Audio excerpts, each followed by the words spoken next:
பெரியவா சரணம். பெரியவா வானொலியின் மாலை நிகழ்ச்சிகள் ஆரம்பமாகின்றன. இன்றைய எமது நிகழ்ச்சிகள் நித்திய குரு பாதுகா பூஜா, ஸ்ரீ ரா கணபதி அவர்கள் எழுதிய புத்தகத்தின் ஒளிவடிவம், ஆன்மீக உரை, மகா பெரியவா மகிமை, உபன்யாசம். பெரியவா சரணம். பெரியவா சரணம். அடுத்த நிகழ்ச்சி நித்திய குரு பாதுகா பூஜை. शुक्लाम्भरधरं विष्णुं शशिवर्णं चतुर्भुजं प्रसन्नवदनं ध्यायेत् सर्वविघ्नोपशान्तये। ममोपात्त समस्त दुरितक्षयद्वार श्री परमेश्वर प्रीत्यर्थं गुरुप्रसाद सिद्ध्यर्थं गुरुप्रीत्यर्थं गुरुपादपूजाम् अद्य करिष्ये। गुरुर्ब्रह्मा गुरुर्विष्णुर्गुरुर्देवो महेश्वरः गुरुः साक्षात् परब्रह्म तस्मै श्रीगुरवे नमः।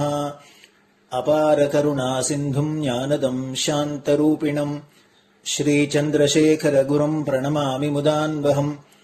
सदाशिवसमारम्भां शङ्कराचार्यमध्यमाम् अस्मदाचार्यपर्यन्तां वन्दे गुरुपरम्पराम्. எல்லோரும் குருவ பெரிவாள தியானம் பண்ணிண்டு அர்ச்சனை பண்ணுவோம். அஷ்டோத்திரம். பெரியவா அஷ்டோத்திரம் பல அஷ்டோத்திரங்கள் இருக்கு. அதுல எளிமையா சுலபமா எது இருக்கோ அதை நான் இப்ப சொல்றேன். எல்லோரும் இதை கேட்டுண்டே திருப்பி சொல்ல முடிஞ்சுபா சொல்லி சொல்லி பெரிவாளுக்கு பாதத்துல ஒவ்வொரு புஷ்பத்தை அர்ச்சனை பண்ணலாம். ओम श्री कांची कामकोटि पीठाधीश्वराय नमः। श्रीमत् चंद्रशेखरेन्द्र सरस्वती गुरुभ्यो नमः। संन्यासाश्रम शिखराय नमः। काषाय दंडधारिणे नमः। सर्वपीठापहारिणे नमः। स्वामिनाथ गुरवे नमः। करुणासागराय नमः। जगदाकर्षण शक्तिमते नमः। सर्वचराचर हृदयस्थाय नमः। ओम भक्त परिपालक श्रेष्ठाय नमः। धर्म परिपालकाय नमः। श्री जयेन्द्र सरस्वत्याचार्याय नमः। श्री विजयेन्द्र सरस्वती पूजिताय नमः। शिवशक्ति स्वरूपाय नमः। भक्ताभीष्ट प्रदायकाय नमः। ब्रह्मण्य पोषकाय नमः। ब्रह्म विष्णु शिवैक्य स्वरूपाय नमः। कांची क्षेत्रवासाय नमः। कैलाश शिखरवासाय नमः। स्वधर्म परिपोषकाय नमः। चातुर्वर्ण संरक्षकाय नमः। लोकरक्षण संकल्पाय नमः। ओम ब्रह्मनिष्ठापराय नमः। सर्वपापहराय नमः। धर्मरक्षक संतुष्टाय नमः। भक्तार्पितधन स्वीकर्त्रे नमः। सर्वोपनिषत् सारज्ञाय नमः। सर्वशास्त्रगम्याय नमः। सर्वलोक पितामहाय नमः। भक्ताभीष्ट प्रदायकाय नमः। ब्रह्मण्य पोषकाय नमः। नानाविध पुष्पार्चितपदाय नमः। रुद्राक्ष क्रीडधारिणे नमः। भस्मोद्दोलित विग्रहाय नमः। सर्वज्ञाय नमः। सर्वचराचर व्यापकाय नमः। अनेक शिष्य परिपालकाय नमः। मनश्चाञ्चल्य निवर्तकाय नमः। अभयहस्ताय नमः। भयापहाय नमः। यज्ञपुरुषाय नमः। यज्ञानुष्ठान रुचिप्रदाय नमः। यज्ञसम्पन्नाय नमः। यज्ञसहायकाय नमः। यज्ञफलदाय नमः। यज्ञप्रियाय नमः। उपमानरहिताय नमः। स्फटिक तुलसी रुद्राक्ष हारधारिणे नमः। चातुर्वर्ण समदृष्टये नमः। ऋग्यजुस्साम अथर्वणादि चतुर्वेद संरक्षकाय नमः। தட்சிணாமூர்த்தி ஸ்வரூபாய நமஹ.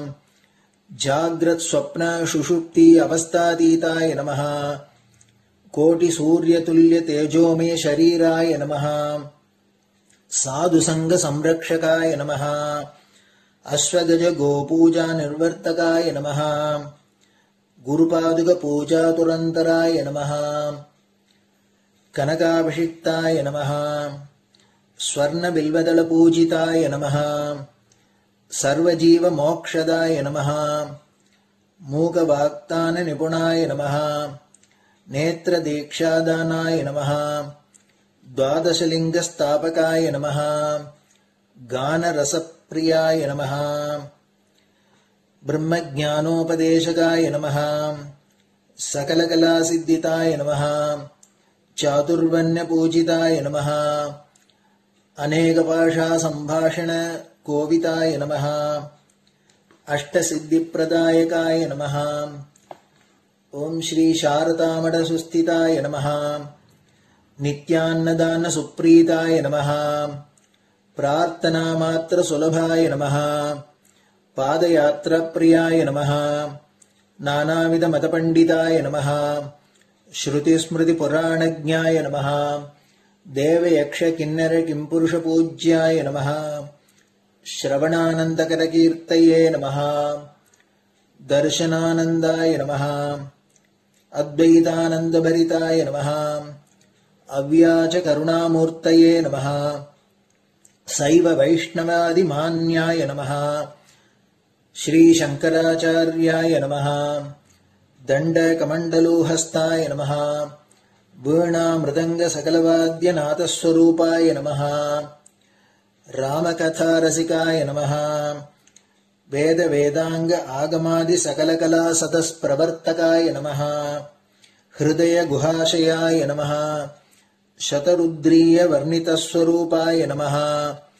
केदारेश्वरनाथाय नमः. अविद्यानाशकाय नमः. निष्काम कर्मोपदेशकाय नमः. लघुभक्ति मार्गोपदेशकाय नमः. लिंगस्वरूपाय नमः. सालग्राम सूक्ष्मस्वरूपाय नमः. कालड्यां शंकर कीर्तिस्तंभ निर्माणकर्त्रे नमः. जितेन्द्रियाय नमः. शरणागत वत्सलाय नमः. श्रीशैल शिखरवासाय नमः. डमरुकनाद विनोदाय नमः. वृषभारूढ़ाय नमः. दुर्मद नाशकाय नमः. आभिचारिक दोषहर्त्रे नमः. मिताहाराय नमः. मृत्युविमोचक शक्त्याय नमः. श्री चक्रार्चन तत्पराय नमः. दासानुग्रह कारकाय नमः. अनुराधा नक्षत्र जाताय नमः. सर्वलोक ख्यातशीलाय नमः. वेंकटेश्वर चरण पद्म षट्पदाय नमः. श्री महात्रिपुर सुंदरी समेत श्री चंद्रमौलीश्वर पूजा प्रियाय नमः. श्रीमच्चंद्रशेखरेन्द्र सरस्वती सद्गुरु परब्रह्मणे नमः. गुरुभ्यो नमः. परमगुरुभ्यो नमः. परमेष्टिगुरुभ्यो नमः. परात्परगुरुभ्यो नमः. गुरुपरम्पराभ्यां नमः. गुरुपादुकाभ्यां नमो नमः.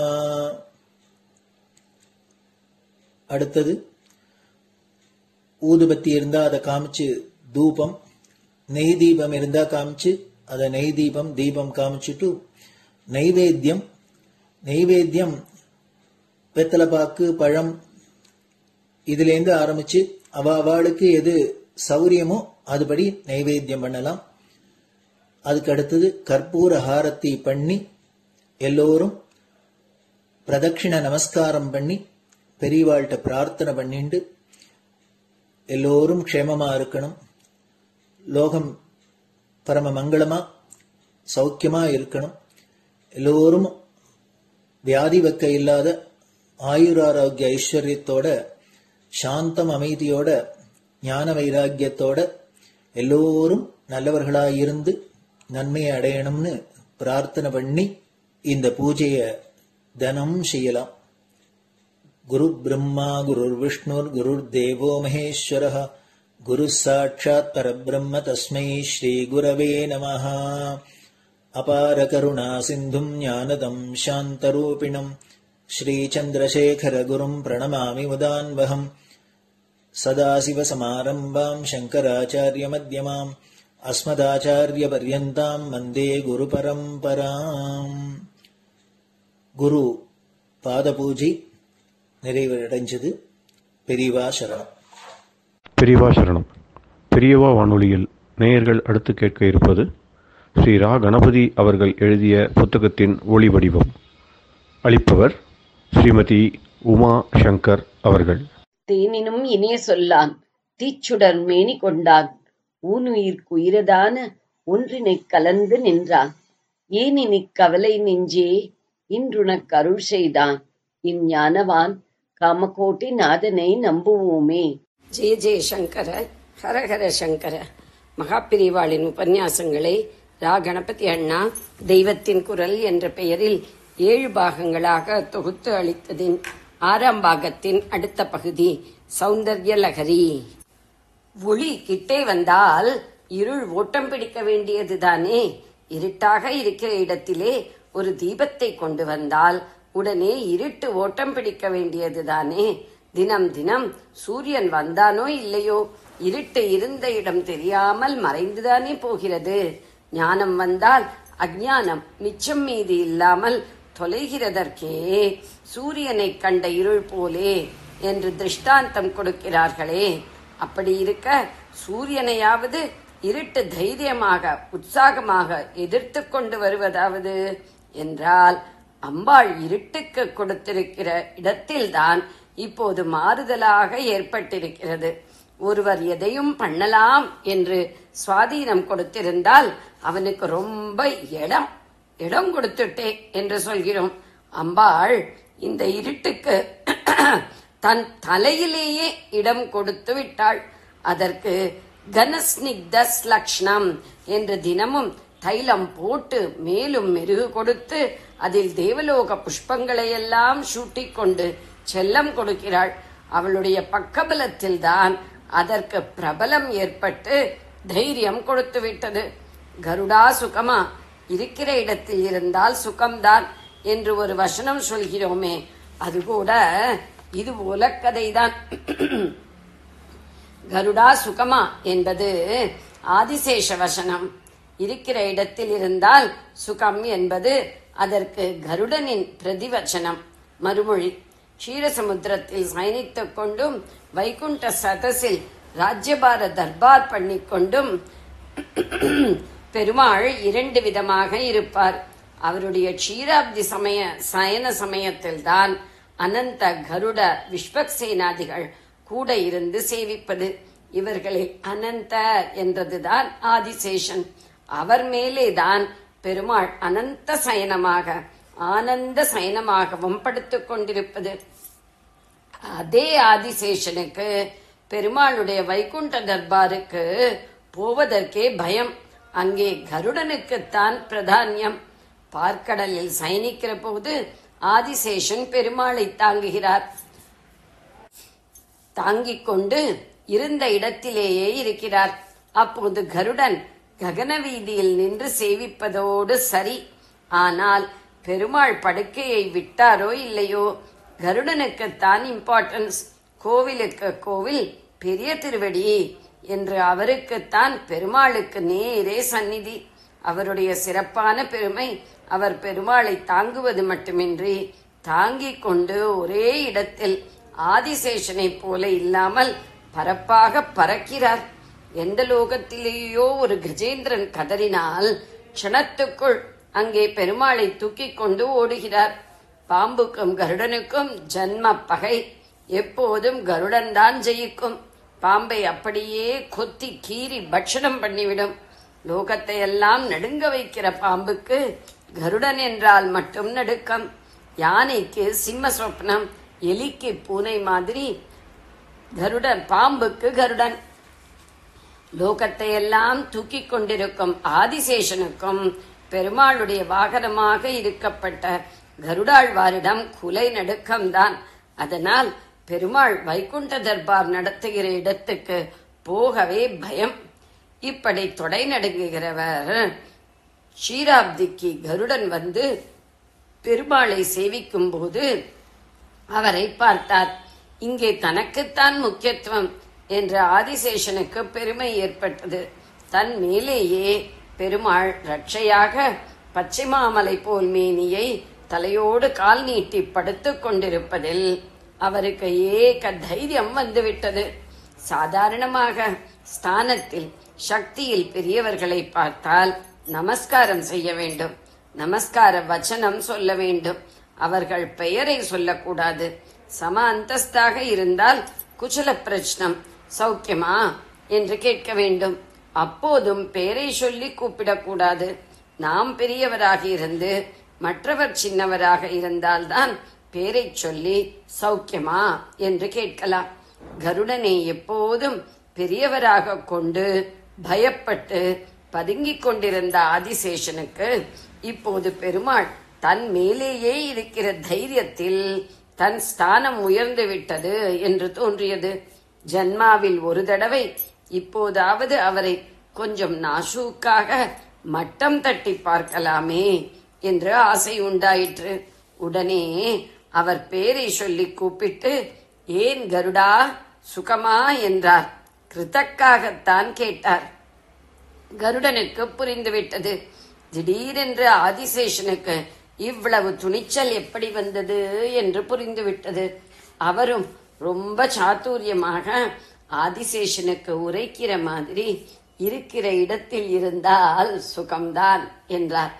ஆதிசேஷன் கேட்டது கருடன் சுகத்தை. அவருடைய சுகத்துக்கு எப்போதுமே குறைச்சல் இல்லைதான், பயம்தானே பெரிய அசுகம். கருடாழ்வாருக்கு ஒரு போதும் பயமே இல்லை. பயப்பட்டு பயப்பட்டு பாதி நாள் சுகத்தை இழப்பது ஆதிசேஷன்தான். பெருமாள் அவரிடத்தில் இருக்கிற மட்டும்தானே அபய நிலையான சௌக்கியம் அவருக்கு உண்டு. அதனால் அவர் கருடன் சுகத்தை கேட்க, இவரோ அவருடைய சுகத்தையே குத்தி காட்டி இருக்கிற இடத்தில் இருந்தால் சுகம்தான் என்றார். இப்படி கதை. கிரகங்கள் கூட ஸ்வக்ஷேத்திரத்தில் அததன் சொந்த வீட்டில் இருந்தால்தான் பவர் என்கிறார்கள். இருக்கிற இடத்தில் இருக்க வேண்டும். இருட்டு இருக்கிறதே, அது எங்கேயோ லோகத்தில் திண்டாடி கொண்டிருந்தது. அதற்கு நேர் பகை வெளிச்சம். ஆனாலும் அதை இதனால் எதிர்க்க முடியவே இல்லை. பாலசூரியன் அதோ அங்கே தலையை எட்டி பார்த்தானோ இல்லையோ, சக்தி தாங்க முடியாமல் இது ஓட்டம் பிடிக்க வேண்டியே இருந்தது. நடு மத்தியான சூரியனை விட பாலசூரியன் தான் இருட்டுக்கு கடும் பகை. மத்தியான சூரியனை அதற்கு தெரியவே தெரியாது. பாலசூரியன் வந்தவுடனேயேதான் அது ஓடிவிடுகிறதே. ராமுழுக்க லோகம் பூராவையும் நமக்குள்ளே பிடித்து வைத்துக் கொண்டிருந்தோமானாலும் கடைசியில் ஒரு நாளை போல இந்த சூரிய குஞ்சு அங்கே வரும்போதே இங்கே நாம் ஓடும்படி ஆகிறதே என்று அதற்கு ரொம்பவும் அவமானம். மாளாத க்ஷாத்திரம். இந்த பாலசூரியனை எங்கேயாவது எப்போதாவது நாம் வளைத்துக் கொண்டு இவன் நம்மை ஒன்றும் பண்ண முடியாதபடி கட்டி போடணும் என்று அது சபதம் பண்ணிக் கொண்டிருந்தது. இப்போது அம்பாள் லோகத்தில் திண்டாடிக் கொண்டிருந்த இருட்டை அப்படியே வாரி தன் கேசபாரமாக ஆக்கிக் கொண்டு அப்புறம் அந்த கேசபாரத்தையும் வாரி வகிடெடுத்து அந்த பாலசூரியனையே கொண்டு வந்து நேரே இந்த கேச மத்தியில் வைத்தாளோ இல்லையோ, இருட்டுக்கு ஒரே குஷி, தைரியம் வந்துவிட்டது. அந்த உச்சித்திலக சூரியனை அப்படியே சுற்றி சூழ்ந்து கொண்டு அதிலிருந்து பரவும் கிரணங்களை எல்லாம் முழுங்கிவிட்டது.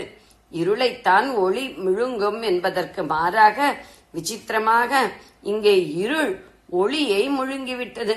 பாலசூரியன் மாதிரியான சிந்தூர திலகத்தின் பிரகாசம் எப்படி சூரிய ஒளி பரிதி மண்டலத்தை சுற்றி எல்லா திசையிலும் வியாபிக்கிறதோ அப்படி அம்பாளுடைய சிரஸ் முழுக்க வியாபித்து அவளுடைய குந்தளம் முழுவதையும் சிவப்பு ஜோதிஷாக அல்லவா மாற்றி இருக்க வேண்டும். அப்படி இல்லாமல் ஒரே ஒரு கிரணம் மட்டும் வகிடு ரூபத்தில் மேலே சிக்கச்சிவேல் என்று போயிருக்கிறது. பாக்கி கிரணமெல்லாம் எழும்ப முடியாதபடி கேசத்தில் புதைந்து போய் அந்த கேசம் மட்டும் கரு கருவென்று மின்னுகிறது என்றால், அந்த செக்கச்செவேல் ஒளியுடன் இந்த கண்ணங்கரையில் இருட்டுத்தான் சண்டை போட்டு ஜெயித்து அமுக்கி பிடித்து வெளியிலே வர முடியாதபடி பண்ணிவிட்டது என்றுதானே ஆகிறது. நன்றாக தியானம் பண்ணி பார்க்கணும். மகா சுமங்கலியான சாக்ஷாத் அம்பாளுடைய வகிடு சிந்தூர குங்குமம் அப்பி செக்கச்செவேல் ரேகையாய் இருக்கிறது.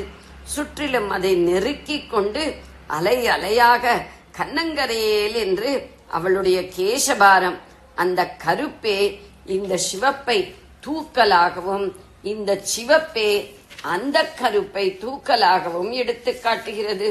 குங்குமமான பாலசூரியனிடம் இப்போது உன் கைவரிசையை காட்டேன் என்று கேசபாரமான இருட்டு வந்து சேலஞ்ச் பண்ணி அப்படியே அதை நாலா பக்கத்திலும் வளைத்துக் கொண்டு ஒரு ரஷ்மி தவிர பாக்கி எல்லாவற்றையும் கபளீகரம் பண்ணி இருப்பதாக தெரிகிறது.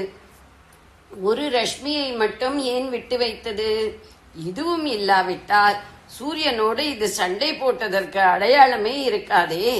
கிரணமாக ஒளிபரப்பாமல் அநேக சிவப்பு வஸ்துக்கள் இருக்கிறது போல இங்கேயும் சிந்தூர பொட்டு இருக்கிறதாக்கும் என்றுதானே நினைப்போம். ஒரே ஒரு சூரிய கிரணம் மட்டும் இருந்தால்தான் இதென்ன ஆச்சரியம் என்று பார்ப்போம். அதற்கப்புறம் பாக்கி கிரணங்களை எல்லாம் இருட்டு ஜெயித்து விட்டது என்று தெரிந்து கொள்வோம். த்விஷாம் பிருந்தைஹி என்றால் சத்ரு கூட்டத்தால் என்று அர்த்தம். த்விஷ் என்பதிலிருந்துதான் துவேஷம் வந்தது. பிருந்தம் கூட்டம். இருட்டு என்பது அலை அலையான கேசரூபத்தில் அணி அணியாக வருகிற சத்ரு படை போல் இருக்கிறது. இப்படி படையெடுத்து வந்த சத்ரு சைன்யத்தால் பந்தீகிருத்தம் இவ என்றால் ஜெயிலில் போட்டார் போல என்று அர்த்தம். சிறை வைக்கப்பட்டது போல சீமந்த சிந்தூரமாகிய இளம் சூரியன் தோன்றுகிறது. பாக்கி கிரணங்களை முழுங்கினது மட்டுமில்லை, முழுங்காமல் விட்டு வைத்த இந்த ஒரு கிரணத்துக்காவது சுயேட்சையாக இருக்க சுதந்திரம் உண்டா என்றால் இல்லை. அது இந்தண்டை அந்தண்டை நகர முடியாதபடி அதை ஜெயிலில் போட்டு அடைத்திருக்கிறது. நேர் வகிடாக சிரசுக்கு மத்தியத்தில் தான் எடுக்க வேண்டும். இந்த பக்கம் அந்த பக்கம் கோணல் வகிடு என்று அதை இஷ்டப்படி இடம் மாற்றிக்கொண்டே இருக்கக்கூடாது. அப்படிப்பட்ட சஞ்சார சுதந்திரம் அதற்கு இல்லை என்பது பந்தீகிருதம் என்பதிலிருந்து ஏற்படுகிறது. திவ்ய சாநித்தியம் வேண்டுமென்றால் கோணல் வகிடெல்லாம் கூடாது. அதே மாதிரி சுத்த மஞ்சளில் பண்ணிய சிவப்பு குங்குமம் தான் இட்டுக்கொள்ளணும். மைதா குங்குமம் கலர் கலராக பொட்டு ஒட்டிக்கொள்வதெல்லாம் தோஷம். பந்தம் என்று நாலாவது த போட்டு சொன்னால் அதற்குள்ள பல மீனிங்குகளில் கைது செய்வது என்பதும் ஒன்றாகும். பந்தி என்று இங்கே இருப்பது போல் மூன்றாவது தி போட்டால் பந்தி என்று இங்கே இருப்பது போல் தா போட்டு சொன்னால் அதற்குள்ள பல மீனிங்குகளில் கைது செய்வது என்பதும் ஒன்றாகும்.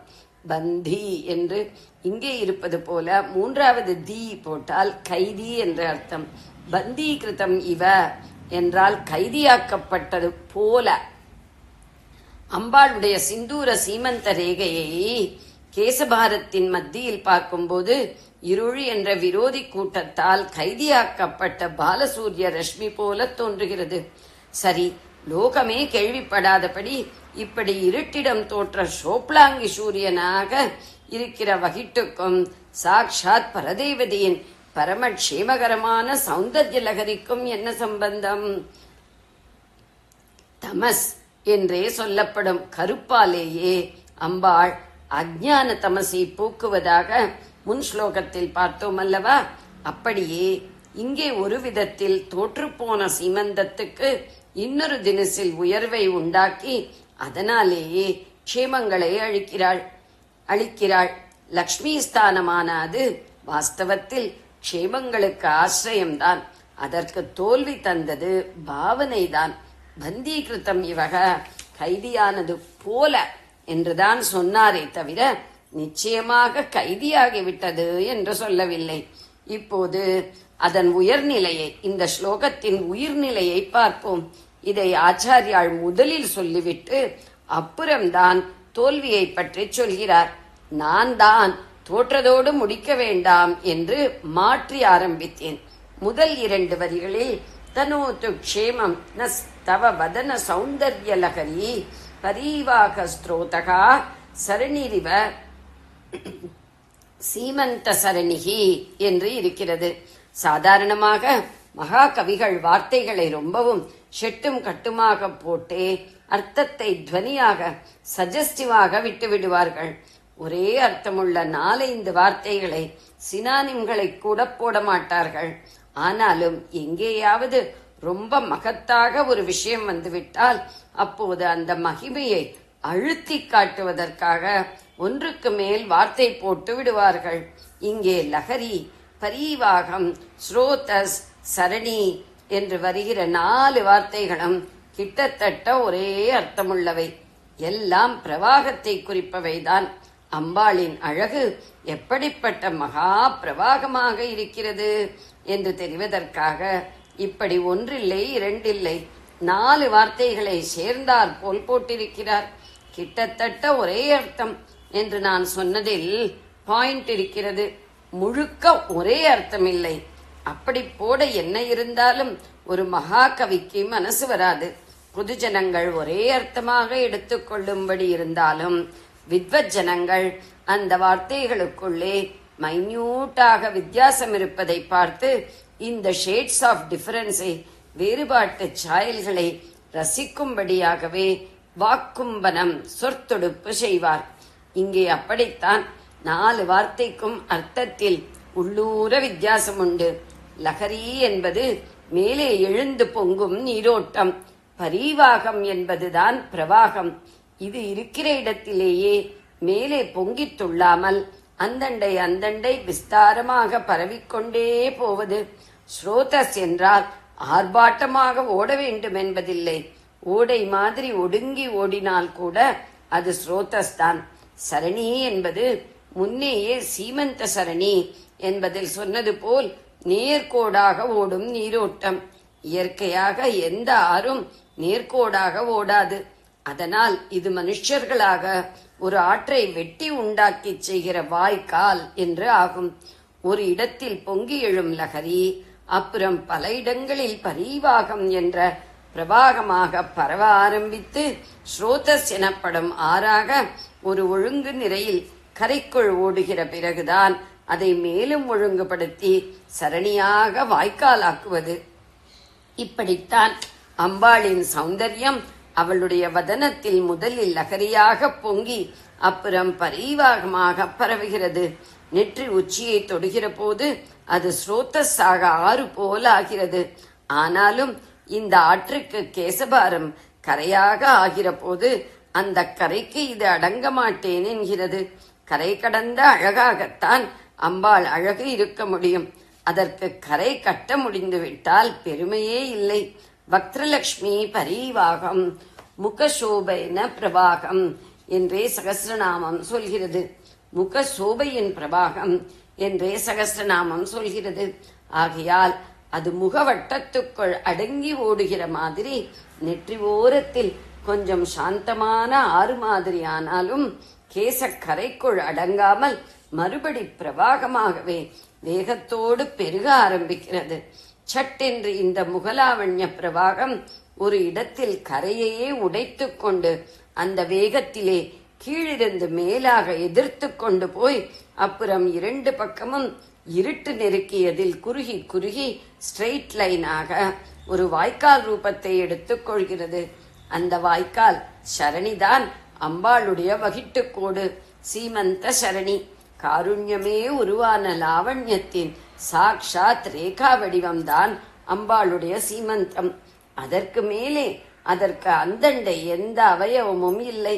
அதனால்தான் அம்பாளுடைய அழகிலிருந்து க்ஷேமத்தை சகலருக்கும் வேண்டுகிற போது அதை வதன சௌந்தர்ய லகரி என்று முகத்தில் சிறப்பாக அடக்கினாலும் அதிலும் மேலும் குறிப்பாக முகலாவண்ய வெள்ளம் எதிர்த்து கொண்டு ஓடியதால் உண்டான வாய்க்காலாகிய இந்த வகிட்டுக்கு முக்கியத்துவத்தை கொடுத்து விட்டார்.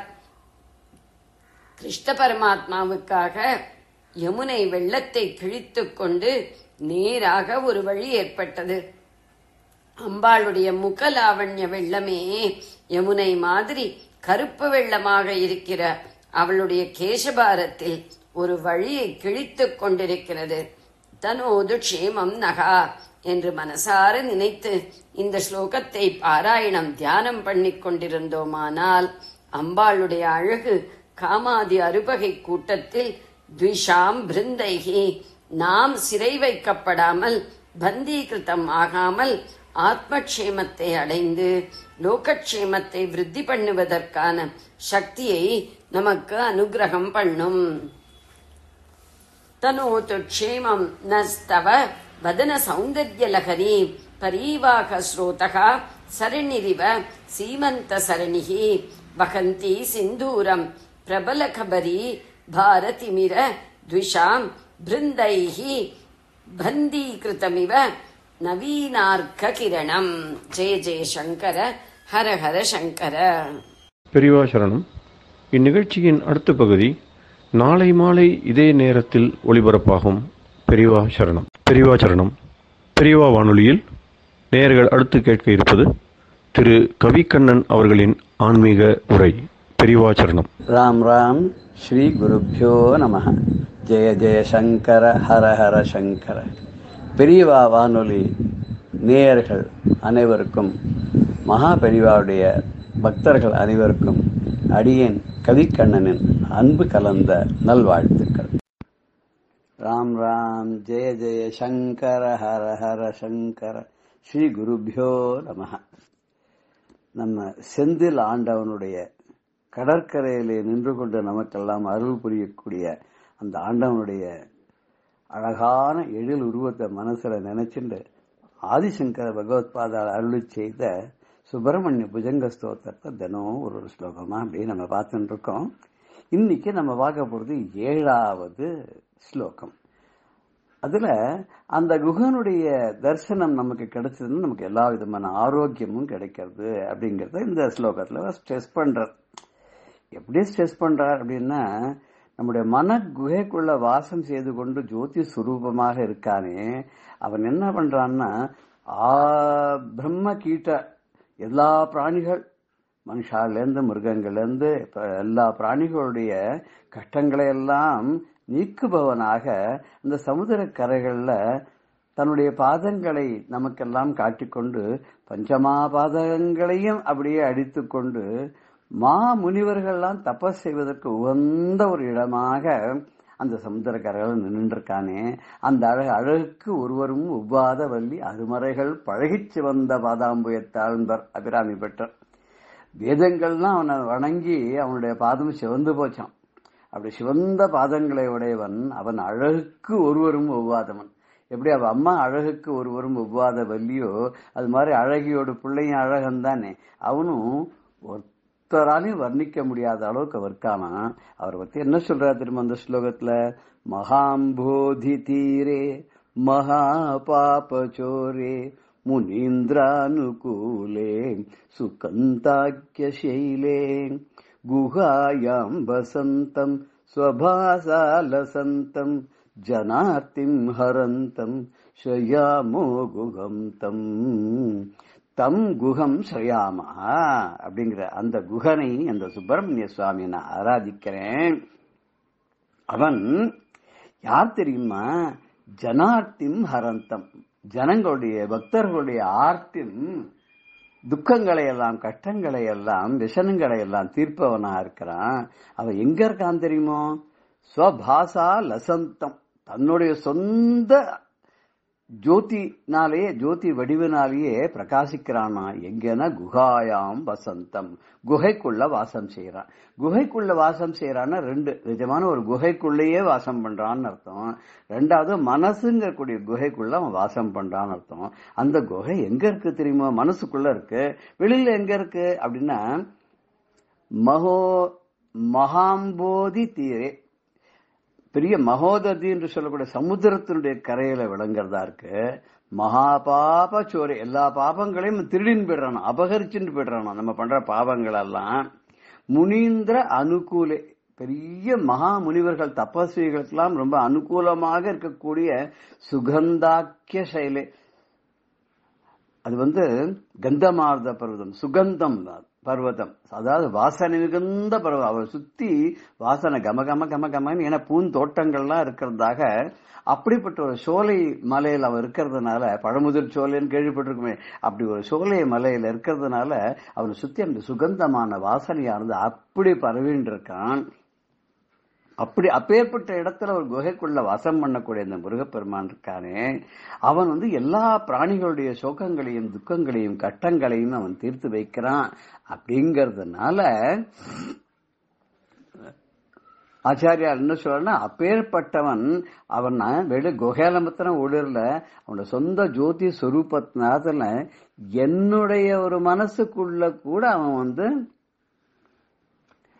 அவன் அப்படியே இருந்துட்டு இருக்கான். என் மனசுல கூட அவன் ஒளி ஸ்வரூபமாக இருந்து கொண்டு எனக்கு சந்தோஷத்தை கொடுக்கறான். அப்பேற்பட்ட எனக்கு ஆனந்தத்தை கொடுக்கக்கூடிய அந்த சுப்பிரமணிய சுவாமியை நான் ஆராதிக்கிறேன் அப்படின்னு சொல்றார். இதுல அருணகிரிநாதர் கூட ஒரு இடத்துல சொல்றார், எந்தாயும் எனக்கருள் தந்தையும் நீ சிந்தா குலமானவை தீர்த்து ஆழ்னர். அப்பா முருகா, நீ எனக்கு தான் தாய், நீயே தான் எனக்கு தந்தையும், என்னோட மனக்கவலைகள் எல்லாம் தீர்த்து அருள் புரியணுங்கிறார். இங்க அதே தான் சொல்ற, அந்த பஞ்சமா பாதங்களையும் மக்களுடைய அடியாருடைய துயரங்களையும் கஷ்டங்களையும் எல்லா பிணிகளையும் அகற்றக்கூடியவனாக அந்த முருகன் இருக்காங்கிறத இவர் சொல்ற. கந்தா கதிர்வேலவனே, உமையாள் மைந்தா, குமரா மறை நாயக்கனின்னு இப்படி கூப்பிடுறார் அருணகிரிநாதர். அதே மாதிரி ஆச்சாரியார் மாதிரியே என்ன சொல்றாரு, ஏ முருகா கந்தா கதிர் வேலவனே, கையில வேலை வச்சு கொண்டு இருக்கக்கூடியவனே, உமையாளுடைய மைந்தனாக இருக்கக்கூடிய குமரனே, மறை நாயகனே, 4 மறைகளுக்கும் நாயகனாக வழங்கக்கூடியவனே, என் தாயும் எனக்கு தந்தையும் நீதான் எனக்கு தாய் தந்தையர், சிந்தாகுலம் ஆனவை தீர்த்து என்னுடைய மன கஷ்டங்களை எல்லாத்தையும் தீர்த்து என்னை நீ ஆட்கொள்ள வேண்டும்ங்கிறார். அதே அர்த்தத்தில் தான் மகோததிங்கிற சமுதிரத்தினுடைய கரையில எப்போதும் நின்று கொண்டு தன் அடியார்களுக்கு தன்னுடைய பாதங்களை தரிசனம் செய்விக்கும் பொருட்டு நின்று கொண்டு பஞ்சமா பாதகங்களையும் நாசம் செய்கிறதாயும் மகிழ்ச்சிகள்லாம் முனிவர்கள்லாம் தபஸ் செய்யறதுக்கு ரொம்ப உகந்ததாக இருக்கக்கூடிய வாசனையோடு கூடிய அந்த பர்வதத்துல அந்த குகைக்குள்ள இருக்கக்கூடிய வாசம் செய்து கொண்டு அனுகிரகம் செய்யக்கூடிய ஜோதி சுரூபமாக விளங்கி எல்லா பிராணிகளுடைய கஷ்டங்களையும் தீர்த்து கொண்டு இருக்கக்கூடிய அப்பேற்பட்ட சுப்பிரமணிய சுவாமியை நான் ஆராதிக்கிறேங்கிறார். நாமளும் அந்த ஆராதனை நம்ம பண்ணலாமே. அவன் ஆராதனை பண்ணா என்ன கிடைக்கும் தெரியுமா? அபிராமி பற்று சொல்றார், தன்னளிக்கென்று முன்னே பல கோடி தவங்கள் செய்வார், மண்ணளிக்கும் செல்வமோ பெறுவர், மதிவான பர்த்தம் விண்ணளிக்கும் செல்வமும் அழியா முக்தி விடுமென்றோ அப்படிங்கிறார். அந்த அம்பாளுடைய பாதம் கமலங்களை எல்லாம் பணிந்து தவம் செய்து பல கோடி தவங்கள் செய்தார்க்காரே, அவளுக்கு என்ன கிடைக்கும் தெரியுமா? இந்த உலகத்துல பூலோகத்தில் இருக்கிற சொத்து மாத்திரமா கிடைக்கும், மண்ணளிக்கும் செல்வமோ பெறுவர், இந்த பூமி கொடுக்கக்கூடிய செல்வங்கள் மாத்திரமா அவெல்லாம் பெறுவா. அவ மதி வானவர்த்தம் விண்ணளிக்கும் செல்வமும், அந்த ஆகாசத்துல தேவலோகத்துல கூடிய அந்த வானவர்களா தேவர்கள்லாம் கொடுக்கக்கூடிய அத்தனை செல்வங்களும் நமக்கு என்னென்ன அங்க இருக்கு, பாரிஜாத்தம் இருக்கு, காமதேனு இருக்கு, இத்தனையும் கொடுக்கக்கூடிய அத்தனை செல்வமும் நமக்கு கிடைக்கும். அது மாத்திரம் இல்ல, கடைசியா அழியாத முக்தி வீடும் தருமா. அழியாத முக்தி வீடு என்ன, அந்த சாயுஜ்ய பதவியும் நமக்கு கொடுக்குங்கிறான். அப்படிதான் அம்பாளே கொடுக்கறான்னா, அம்பாளுடைய பிள்ளையான அம்பிகை மைந்தனான அம்பிகை சுதனான ஆறுமுக சுவாமியை நமக்கு தருவான் இல்லையா? நாமளும் இந்த ஸ்லோகத்தை ஒரு வாட்டி நினைச்சு கொண்டு அவனுடைய சரணாரவிந்தங்களை ஆச்சாரியால் மாதிரி நாமளும் படியலாம். மகா அம்போதி தீரே மகா பாபச்சோரே முனீந்திரானுகூலே சுகந்தாக்கிய சைலே குஹாயாம் வசந்தம் ஸ்வபாசாலசந்தம் ஜனார்த்திம் ஹரந்தம் சயாமோ குஹந்தம். ஸ்ரீ குருப்யோ நமः. ஜெய ஜெய சங்கர ஹர ஹர சங்கர. ராம் ராம். பெரியவா சரணம். இந்நிகழ்ச்சியின் அடுத்த பகுதி நாளை மாலை இதே நேரத்தில் ஒளிபரப்பாகும். பெரியவா சரணம். பெரியவா சரணம். அடுத்த நிகழ்ச்சி மகா பெரியவா மகிமை உபன்யாசம். வழங்குபவர் பிரம்மஸ்ரீ கணேச சர்மா அவர்கள். வசுதேவசுதம் தேவம் கம்சச்சாணூரமர்தனம் தேவகி பரமானந்தம் கிருஷ்ணம் வந்தே ஜெகத்குரும். கிருஷ்ணர் ஜெகத்குரு அப்படிங்கிற பட்டத்தை முதல்ல யாரை சொல்லி கூப்பிட்றோம் அப்படின்னு கிருஷ்ணரை தான் கூப்பிட்றோம். நாராயணம் பத்மபூம் அப்படின்னு ஆரம்பித்து அந்த பகவான் தான் கிருஷ்ணராக இருக்கார், அவரே தான் குருவாக இருக்கார் அப்படிங்கிறோம். அந்த பகவானே இந்த கிருஷ்ணரே தான் சாட்சாத் நாம பார்க்குற பிரத்யக்ஷ தெய்வமாக குருவா காஞ்சி பெரியவாளாக வந்த இந்த பெரியவா இந்த உலக மக்களுக்கு தான் அப்படின்னு இல்லை, எல்லா ஜீவராசிகளுக்கும் ஹிதத்தையே நல்லதையே பண்ணினவர். அது பண்ணுறதுக்குன்னே ஒரு அவதாரம். அப்படி இருந்து பெரியவா தான் இந்த பசுவத தடுப்பு இயக்கத்தை முக்கியமாக இருந்து அதை ஆதரித்து அதுக்கு பேராதரவு கொடுத்து இந்த பசுவதையை தடுக்கணும் அப்படின்னு சொன்னா. என்ன ஒரு கருணையினால்தான், ஜீவ காருண்யத்தினால. அந்த பசுங்கிறது அவ்வளவு புனிதமாக இருக்குது அப்படின்னு நாம் தெரிஞ்சுக்கிறோம். இந்த பசு அப்படின்னாலே எது அப்படின்னா நாட்டு பசு அப்படிங்கிறோம். இந்த பசுவுக்கு நமக்கு சாஸ்திரத்தில் பசுவுக்கு என்ன புனிதத்தன்மையெல்லாம் சொல்லியிருக்கோ, அந்த பசுட்டேந்து வர அந்த ப்ராடக்டில் என்னென்னலாம் நல்ல குணங்கள்லாம் சொல்லியிருக்கோ, இது அத்தனைக்கும் எங்கே இருக்குன்னு நமது தேசத்தில் இருக்கக்கூடிய நாட்டு பசு அப்படின்னு சொல்லக்கூடியதுக்கு தான். பொதுவாக நம்ம பசுன்னாலே அதுக்கப்புறம் நமக்கு இந்த சீம பசு இல்லாமல் வர ஆரம்பிச்சிருத்து, ஜெர்சி அப்படின்லாம் சொல்கிறோம். அதுவும் பசு தான், நாட்டு பசுவும் பசு தான்னா கூட உருவத்தில் வேணால் ரெண்டும் ஒன்றா இருக்கலாம், அதே மாதிரி பால் மாதிரி இருக்கலாம். ஆனால் நீங்கள் பார்த்தீங்கன்னா இப்போ ஆராய்ச்சி இல்லாமல் சொல்கிறா, விஞ்ஞான ஆராய்ச்சி இல்லாம் நமக்கு இந்த ஹார்ட் ப்ராப்ளம் இது மாதிரி பல ப்ராப்ளங்களுக்கெல்லாம் காரணம் இந்த ஜெர்சி பசுவோட பால் அப்படின்னே கண்டுபிடிச்சு சொல்கிறா. ஆனால் இதுக்கு நேர் ஆப்போசிட்டு நாட்டு பசுங்கிறது. அதோடது எல்லாமே நல்லதுக்குத்தான். நமக்கு ஒரு சந்தேகம் வரும், பசுஞ்சாணி போட்டு அந்த இடத்தெல்லாம் மொழி தொடச்சி சுத்தம் பண்ணினோம்னா அதில் உள்ள கிருமிகள்லாம் போகிறது, அதில் உள்ள இந்த பொல்யூஷன்லாம் போயிடுறது அப்படின்லாம் சொல்கிறோம். ஆனால் இந்த காலத்தில் பார்த்தீங்கன்னா பசுஞ்சாணியை கையால் தொட முடியல, ஒரே பேட் ஸ்மெல்லு வருது அப்படின்லாம் சொல்கிறோம் இல்லையோ. நீங்கள் அவசியம் பார்த்து இதெல்லாம் டெஸ்ட் பண்ணி பார்த்தீங்கன்னா தெரியும். நாட்டு பசுவோட சாணத்தை எடுத்து பாருங்க, துளி கூட நாராது. அந்த நாட்டு பசு சாணத்துக்கு தான் இந்த ஆன்டி பாக்டீரியல் எஃபெக்ட் எல்லாம் இருக்குது. அது நாரவே நாராது. அதை கையை எடுத்து மொழிகினோம்னா இன்னும் நன்னா ஜம்முன்னு தான் இருக்கும், துர்க்கந்தம்லாம் அதில் இருக்காது. அதே இந்த ஜெர்சி இதை எடுத்தீங்கன்னா தான் இந்த நாத்தம்லாம் நாரும்.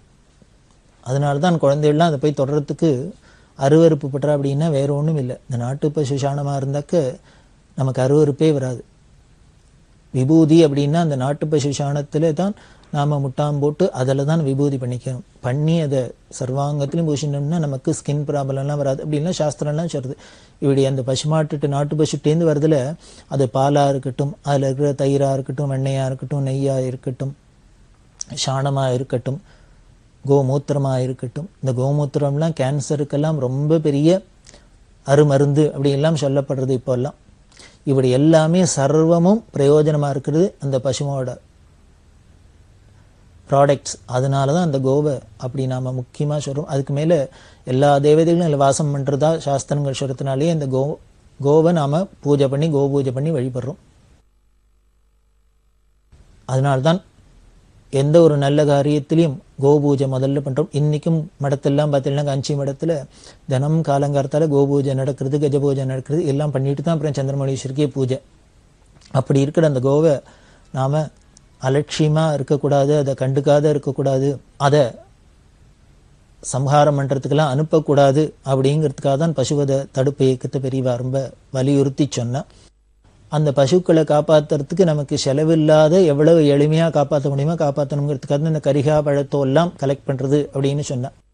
இந்த காலத்தில் பார்த்தோம்னா ஒவ்வொரு ஹோட்டல்லையும் பெரிய பெரிய ஹோட்டல்லாம் இருக்குது. அதில் எத்தனையோ வீடு வீடாக இருக்கிற கரிகாத்தோலை விட இது மாதிரி பெரிய நிறுவனங்கள்லாம் இன்னும் நிறையா கரிகாத்தோல்லாம் வரலாம். அதெல்லாம் எப்படி வேஸ்ட் பண்ணுறாலோ தெரியாது.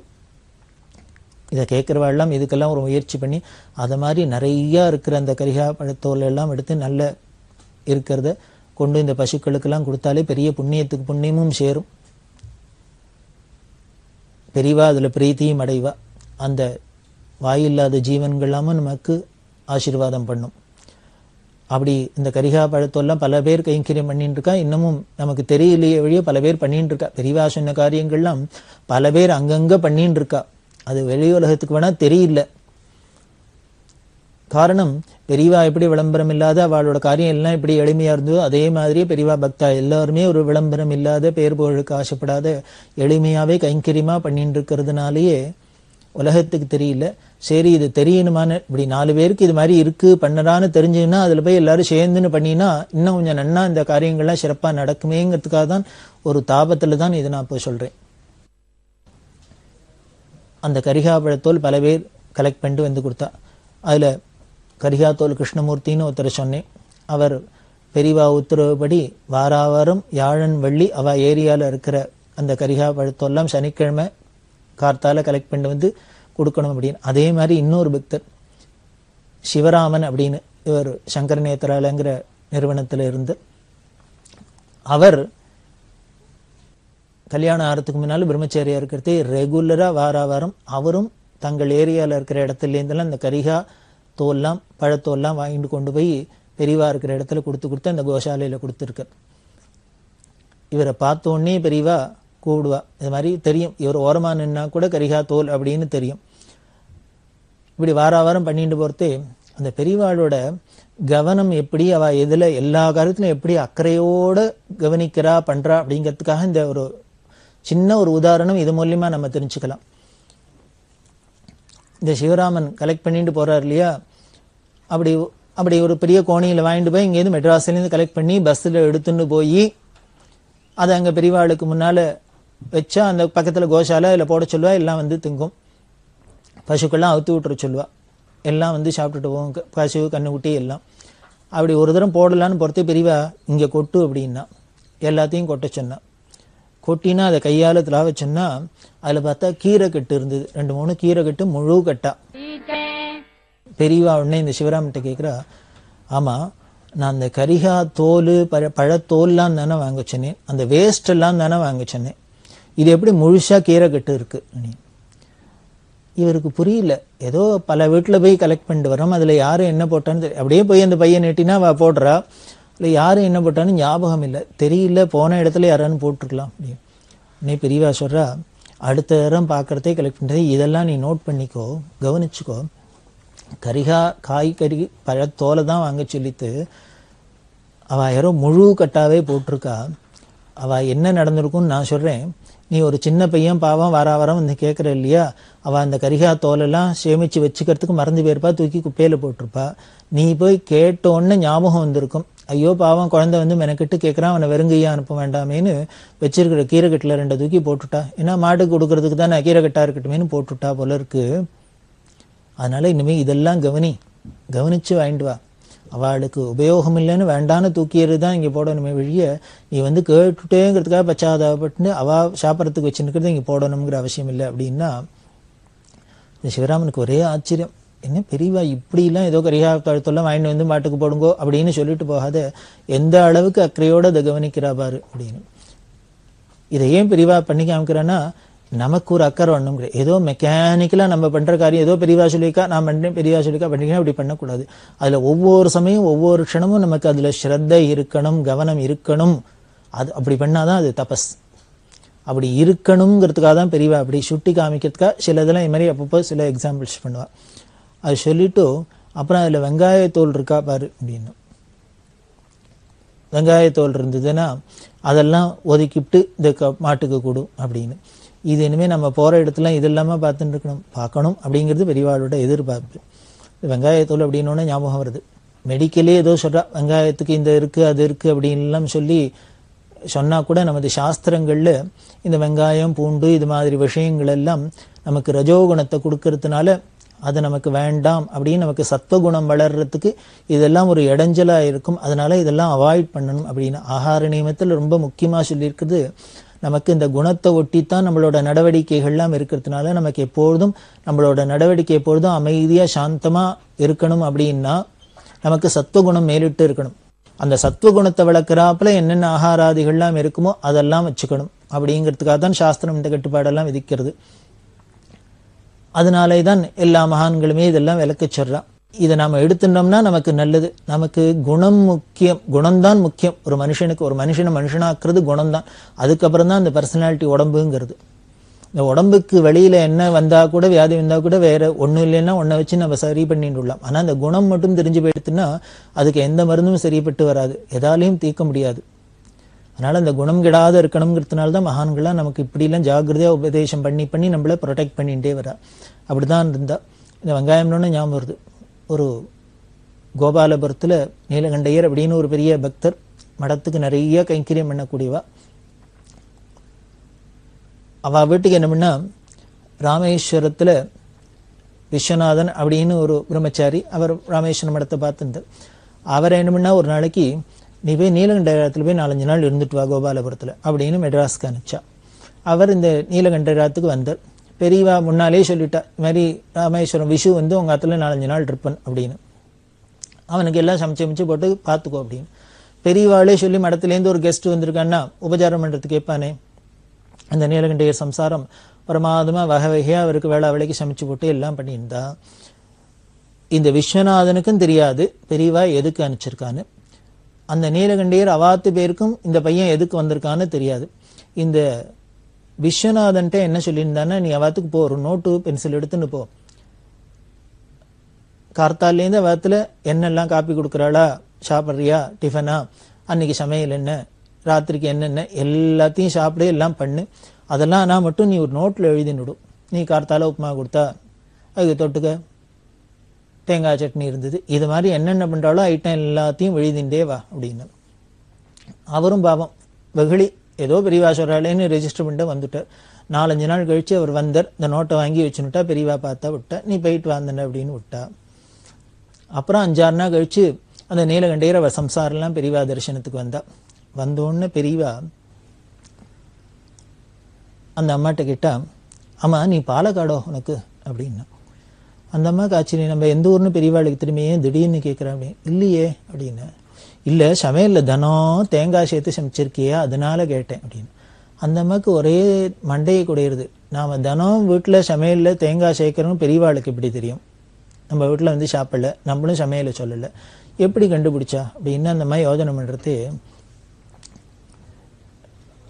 நான் ஒரு குழந்தைய அனுப்பிச்சிருந்தேனே, அவனை ரொம்ப நன்னா கவனிச்சுட்டேன், நன்னா வகை வகையாக பண்ணி போட்டேன்னு அவன் சொன்னான் அப்படின்னு. இது சொன்னோன்னு அந்த அம்மாவுக்கு ஞாபகம் வந்து, ஓ விஷு நம்ம வீட்டுக்கு வந்து இருந்தார், நம்ம எல்லாம் பண்ணி போட்டோம், அவர் வந்து சொல்லியிருப்பார், பெரியவா கேட்டிருப்பா சொல்லியிருப்பா, அதை வச்சுன்னு பெரியவா சொல்கிற வழக்கம் முடியும். உடனே நம்மனா அந்த நோட்டை எடுத்துன்னு வாங்க. நோட்டை எடுத்துன்னு வந்தால் பார்த்துட்டு இன்னைக்கு என்னென்ன பண்ணியா அப்படின்னு டான்டான்னு பிடிச்சி சொல்கிறா.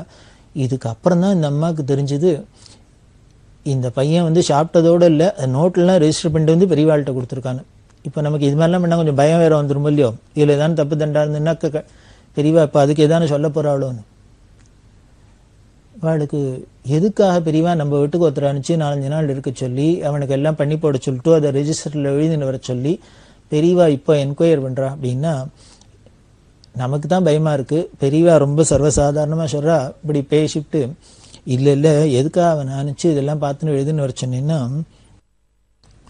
நீ உன் ஆண்டையெல்லாம் ரொம்ப மடத்துக்கு பிரியமாக இருக்கேள், ரொம்ப கைங்கரியம் பண்ணுறேள், எல்லாம் ஆச்சார அனுஷ்டானத்தோடு இருக்கேள், நிறையா கைங்கரியம் பண்ணுறேள். அப்படி இருக்கிற நீங்கள் வீட்டில் ஏதாவது வெங்காயம் சாப்பிட்றியான்னு தெரிஞ்சுக்கணும்னு ஆசைப்பட்டேன். அதனால தான் நான் அவனை அனுப்பிச்சு பார்த்துன்னு வர சொன்னேன். பார்த்தேன், அந்த ஒரு வாரத்தில் நீ ஒரு நாள் கூட வெங்காயம் போட்டு ஒன்றும் சமைக்கலை அப்படின்னு. இந்த அம்மாவுக்கு ஒரே ஆச்சரியம், சங்கோஜமாக வேறு போயிடுத்து, சந்தோஷம் வேற. பெரியவா நமக்கு இப்படி ஒரு சர்டிஃபிகேட் கொடுத்துட்டாளே அப்படின்னு. அது எதை காமிக்கிறது அப்படின்னு அந்த அம்மா அப்புறம் சொல்லி ஆச்சரியப்படுறா. இப்போ நாம் வீட்டில் வெங்காயம் சாப்பிட்டா என்ன, சாப்பிடல என்னான்னு, எதை சாப்பிட்டா என்ன, எதை சாப்பிடல என்னான்னு, இப்படி ஒவ்வொரு வீட்டில் இருக்கிற ஒவ்வொரு வீட்டை பற்றியும் பெரியவா என்ன கவலைப்பட்டுருக்கா. ஏதோ வாங்கியோ காஞ்சிபுரத்தில் இருந்தால் மடத்தில் இருந்தால் ஏதோ தர்பார் பண்ணின்னு தானே இல்லாத ஒவ்வொரு குடும்பத்தை பற்றியும் ஒவ்வொரு மனுஷாலை பற்றியும் ஒவ்வொருத்தரை பற்றியும் என்ன கவலையோடு இருந்து அவளுக்கு எப்பொழுதும் நல்ல குணத்தோடு இருக்கணும், நல்லவாளாக இருக்கணும், நல்ல என்ன ஒரு அக்கறையோடு பெரியவா நடந்துருக்கா அப்படிங்கிறத தான் காமிக்கிறது. இப்படி மனுஷாளுக்கு ஹிதத்தை பார்க்குறவா இன்னும் பசுமாட்டுக்கு எல்லா ஜீவராசிகளுக்கும் எல்லா சமஸ்த ஜீவன்களுக்கும் இப்படி இதே மாதிரி ஹிதத்தை தானே எதிர்பார்த்துருந்தா. அதுதான் தாயிற் சிறந்த தயாவான தத்துவம் அப்படிங்கிறது. அப்படி இருக்கிற அந்த பசுமாட்டுக்கு நாம் இன்னும் என்னென்னலாம் பண்ணலாம் அப்படிங்கிறத சொன்னால் அவுத்திக்கீரை வாங்கி கொடுக்கலாம் அப்படின்னு. அவுத்திக்கீரை கட்டு வாங்கி போகிற போக்கில் கொடுத்துட்டு போகலாம். ஒன்றும் பெரிய காரியம் இல்லை, கொடுத்தா எவ்வளவு பெரிய புண்ணியம் அப்படின்னு சொல்கிறோம். அந்த பசுமாட்டுக்கு பண்ணுறது அவ்வளவு பெரிய புண்ணியம். பெரியவாளுக்கு ஒரு பெரிய கம்பெனியில் இருந்த பக்தாள்லாம் எல்லாரும் சேர்ந்துட்டு பிக்ஷாவந்தனம் பண்ணுறா. அந்த பிக்ஷாவந்தனத்துக்கு நிறைய பிரமாதமாக சாமான்லாம் கொண்டு வந்திருக்கா.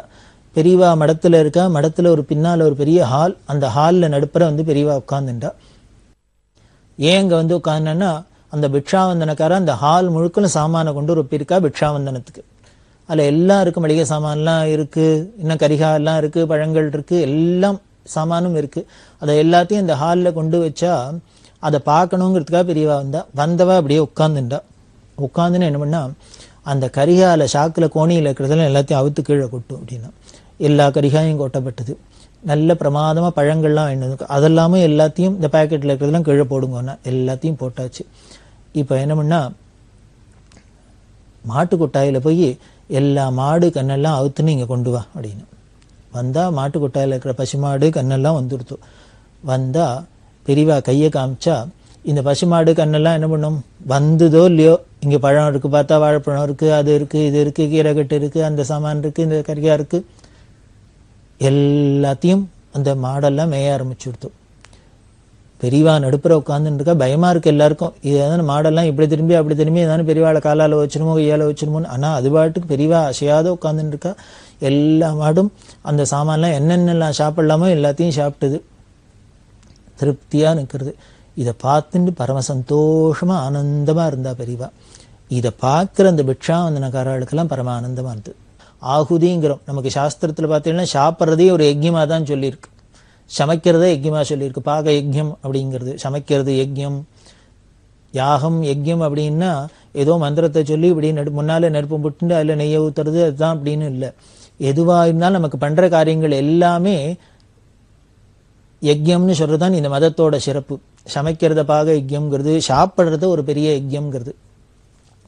அதனால தான் இந்த சாப்பிட்றதுல அவ்வளோ நியமமாக இருக்கு. யஜ்யம் யஜ்யம்னு சொல்லிட்டா கண்டதை சமைப்புமா, கண்டதை சாப்பிடுவோமா, கண்ட வேளையில் சமைப்போமா, கண்ட வேளையில் சாப்பிடுவோமா, எல்லாத்துக்கும் ஒரு வரமுறைக்கு வந்துடும் இல்லையோ, ஒரு கட்டுப்பாடு வந்துடும்.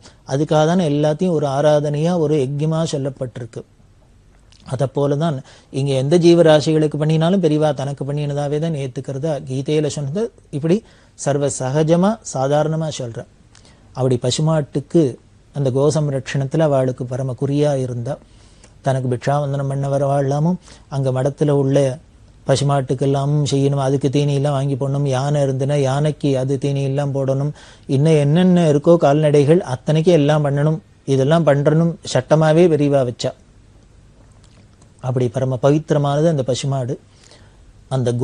அந்த கோ சம்பந்தம் பட்டுவிட்டாலே எந்த தோஷம் இருந்தாலும் போயிடும். பெரியவா தன்னோட இடத்துல தரிசனம் கொடுத்துட்டுருக்கா.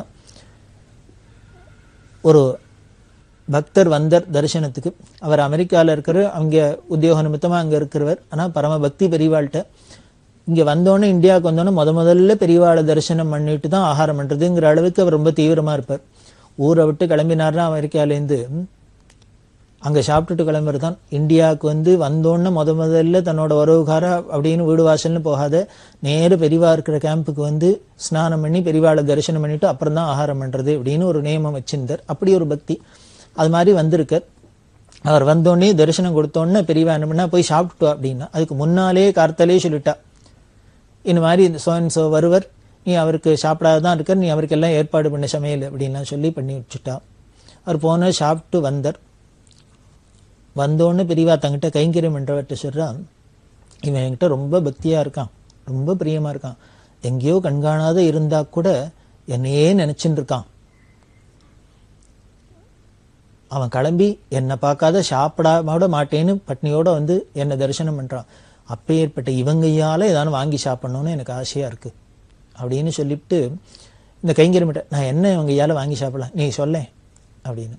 அவர் என்ன சொல்லுவார், ஆப்பிள் வாங்கி சாப்பிடுங்கோ, மலைப்பழம் வாங்கி சாப்பிடுங்கோ, இல்லை ஏதாவது பாதாம் வாங்கி சாப்பிடுங்கோ, பிஸ்தா வாங்கி சாப்பிடுங்கோ சொல்லுவாரா? அவர் பிசாத இருந்தார். சொல்ல என்ன வாங்கி சாப்பிடலாம் அப்படின்னு அவர் ஒன்றும் பதில் சொல்லலை. உடனே பெரியவாளே என்ன பண்ணா, சரி நானே சொல்கிறேன், அதை போய் வாங்கிட்டு வா, அவனை அழிச்சுன்னு போ, அவன் பணம் கொடுப்போம், நீ போய் இந்த கடையில் வாங்கிட்டு வான்னு. சரி என்னன்னு சொன்னால் பெரியவா சொல்கிறா, கடைக்கு போ, இத்தனை புண்ணாக்கு வாங்கிக்கோ, எள்ளு புண்ணாக்கு வாங்கிக்கோ, 2 கிலோவோ 4 கிலோவோ எள்ளு புண்ணாக்கு வாங்கிக்கோ, தையலையில் வாங்கிக்கோ, வாங்கிட்டு வான்னு. அவர் பயந்து போயிட்டார். பெரியவா என்ன வாங்கி சாப்பிட்லான்னா, கடைக்கு போய் எள்ளு புண்ணாக்கு வாங்கிட்டு வான்னா, எள்ளு புண்ணாக்கு பெரியவா சாப்பிட போகிறாளா? ஏன்னா பெரியவா அப்பப்போ பிக்ஷையில் மாற்றிகிட்டே இருப்பா. எனவே நெல்லு பொறி இருந்தது, வாழைக்காமாவாச்சு, அதுவாச்சு இதுவாச்சு. அதனால என்ன வேணா பெரியவா மாற்றலாம், ஒன்றும் நம்ப முடியாது அவளை. அதனால இப்போ எள்ளு புண்ணாக்கு மாற போகிறால பயம் வந்துடுத்து. ஐயோ எள்ளு புண்ணாக்கெல்லாம் சாப்பிடக்கூடாது, என்ன பண்ணுறது அப்படின்னு. நான் முதல்ல என்ன பண்ணலான்னு கேட்டேன், நீ ஒன்றும் பதில் சொல்லலை. இப்போ நான் சொன்னோன்னு ஏன் தடை சொல்கிற? நான் சொன்னது தான், போய் வாங்கிட்டு வா அப்படின்னு. சரி எள்ளு புண்ணாக்கு சாப்பிட்றதுக்கு என்ன இலையில போட்டுன்னு சாப்பிடணுமா? தையல் இலை வேற ஒரு கட்டு, வேற வழி இல்லை. அந்த அமெரிக்காக்காரர் அழிச்சுன்னு போனார், அவர் பணம் கொடுத்தார், இதை வாங்கிட்டு வந்தாச்சு. பெரியவாள்கிட்ட வச்சோன்னு பெரியவா சிரிச்சுனே சொல்கிறாங்க, இப்போ இதை நான் சாப்பிட போகிறேன்னு நீங்களாம் பயந்து போயிட்டாளோ அப்படின்ட்டு. எனக்கு இல்லை அப்படின்ட்டு அந்த அமெரிக்காவிலேருந்து வந்தவர்கிட்ட சொல்கிறா, இந்த எள்ளு புண்ணாக்கு எடுத்துக்கோ, இங்கே பக்கத்தில் மாட்டுக்கொட்டா இருக்குது, இந்த பசு மாட்டு கொண்டு உங்கையால் கொடு அப்படின்னு அந்த புண்ணாக்கு கொடுக்க சொன்னான். சரி இந்த இலக்கட்டை கொண்டு பெரியவாளோட டாய்லெட் கொட்டாயில் வை அப்படின்னா. பெரியவா சொல்கிறா, இவன் எப்போதும் என்ன நினச்சிட்டு இருக்கான், அதனால எனக்கும் அவனையே நினச்சிக்கணும். இவன் ஞாபகப்படுத்துகிறாப்புல காலங்காலத்தில் ஏந்துனோன்னே இவனை நினச்சிக்கணும். அந்த கொட்டாயில் நம்ம ஏந்துனோன்னே நாம் டாய்லெட்டுக்கு போகிறோம், கொட்டாய்க்கு போகிறோம். அந்த கொட்டாய்க்கு பூமியில் நேராக போடப்படாது, விசர்ஜனம் பண்ணப்படாது. அதனால் இலையை போட்டுன்னு பண்ணுற வழக்கம். அதுக்கு இலை வேணும், அதுக்கு தையல் இலை உபயோகப்படுத்துகிற வழக்கம். இந்த தையல் இலையை பார்க்குறதெல்லாம் இவன் ஞாபகம் வரும், காலங்காலத்தில் இவன் ஞாபகம் வந்துடும். அதே மாதிரி இந்த புண்ணாக்கை கொண்டு பசுமாட்டு கொடுக்குறான். இப்போ இந்த பசுமாடு இந்த புண்ணாக்கு தன்னுடுத்துனா இந்த புண்ணாக்கு அது உள்ளுக்குள்ளே போய் பாலாக மாறி நாளைக்கு பால் கறக்கும். அந்த பாலை நான் எடுத்துப்பேன். இப்போ இவன் கொடுத்ததுனால பால் சுரந்து, இவன் கொடுத்த புண்ணாக்குனால பால் சுரந்து நான் பால் சாப்பிட்றேன். அதனால் அவன் கொடுத்து சாப்பிட்றதா தானே ஆகும். அதுக்காக தான் பண்ண சொன்னேன் அப்படின்னு. அவருக்கு ஒரே சந்தோஷம். அவர் ஊருக்கு போயிட்டார், பெரியவா உத்தரவு கொடுத்தா போயிட்டார். ஏன் இப்படி? அவர்கிட்டேருந்தே நேராக தானே ஒரு பழத்தை எடுத்து வாங்கி சாப்பிட்ருக்கப்படாதோ? அவர் இனிமேல் புண்ணாக்கை வாங்கி பசுமாட்டு கொடுத்து அதுக்கப்புறம் பால் சுரந்து கறந்து தான் சாப்பிடணுமன்னா அதுதான் தர்மஸ்வரூபமான பெரியவாளோட அப்ரோச். பெரியவா சொல்கிறா, அவன் சொதர்மத்தை விட்டு எங்கேயோ விதேசத்தில் போய் சம்பாதிக்கிறான். என்கிட்ட பக்தி இருந்தால் கூட அந்த வராதனால அந்த சம்பாத்தியத்தினால திரவிய சுத்தி எப்படி இருக்கும்னு சொல்ல முடியாது. அதை நான் நேருக்கு நேர் ஏற்றுனேன்னா அது என்னோட ஆசிரமத்துக்கு தர்மம் இல்லை. எப்பேற்பட்ட தோஷமாக இருந்தாலும் அது பசுமாடு சம்பந்தப்பட்டிருச்சுன்னா பரம பவித்திரமாயிடும். அதனால் இவனோட காசில் நேர நான் தானே வாங்கினே தான் தோஷம் வரும். இந்த காசு மூலியமாக புண்ணாக்கு வாங்கி இது பசுமாட்டுக்கு போயிட்டுனா, பசுமாட்டுக்குள்ளே போயிட்டு வந்துடுத்துனா அது பவித்திரமாயிடுத்து அந்த பசும்பால், அதை நான் இப்போ எடுத்துக்கலாம் அப்படின்னா அந்த பசு சம்பந்தப்பட்டிருச்சுன்னா எவ்வளவு பவித்திரம் அப்படின்னு நமக்கு காமிக்கிறதுக்காக தான் இது மாதிரிலாம் நடக்க மாட்டேறா பெரியவா. அப்படி ஒவ்வொருத்தரோட அன்பையும் அங்கீகரித்து நாம் அந்த அன்பை அங்கீகரிக்கிறோங்கிறதுனால அதில் உள்ள தோஷங்கள்லாம் கண்டுக்காத இருக்கிறதும் கிடையாது. இந்த தோஷங்களையும் விளக்குவா, நம்மளோட அன்பையும் அங்கீகரிப்பா. இப்படி அங்கீகரித்து அருள் செய்கிறதான் பெரியவாளோட விசேஷமான கிருபை அப்படின்னு சொல்லி அந்த கிருபையை நாம் தொடர்ந்து அனுபவிக்கலாம். பெரியவா சரணம். இந்நிகழ்ச்சியின் அடுத்த பகுதி நாளை மாலை இதே நேரத்தில் ஒளிபரப்பாகும். பெரியவா சரணம். பெரியவா சரணம். அடுத்த நிகழ்ச்சி திருவாசக இன்னிசை. வழங்குபவர் ஸ்ரீ சத்குருநாத தேசிகர் அவர்கள். பெரியவா சரணம். திருச்சிற்றம்பலம். நீத்தல் விண்ணப்பம். சச்சயனே மிக்க தன் புனல் விண்கால் நிலம் நெருப்பாம் தன் புனல் விண்கால் நிலம் நெருப்பாம் விச்சயனே விட்டுடுதி கண்டாய் வெளியாய் கரியாய் பச்சையனே செய்ய மேனியனே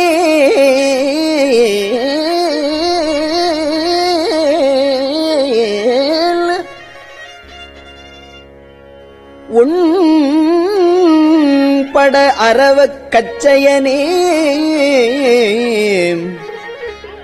கடந்தாய்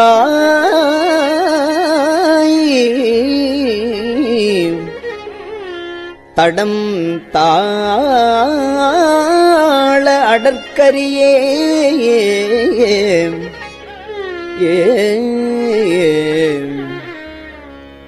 அடற்கரிபோல் ஐம்புலன்களுக்கு அஞ்சி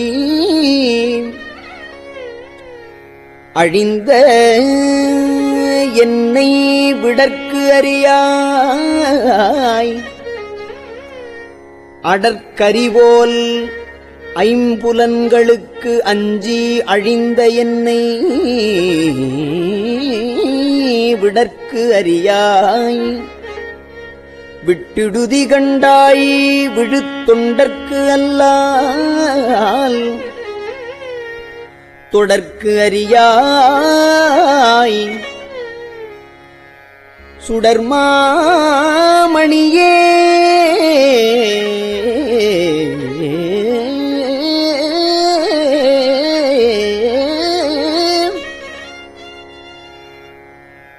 சுடு தீச்சுழலக் கடற்கரிதாய்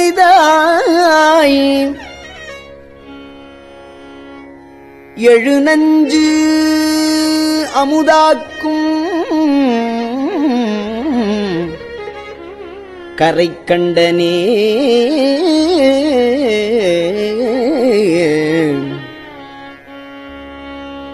கண்டது செய்து கருணை மட்டு பருகி கழித்து மிண்டுகின்றேனை விடுதி கண்டாய் நின் விரை மலர்த்தாள் பண்டு தந்தாற்போல் பணித்து பணி செய்ய கூவித்து என்னை கொண்டு எந்தாய் களையாய்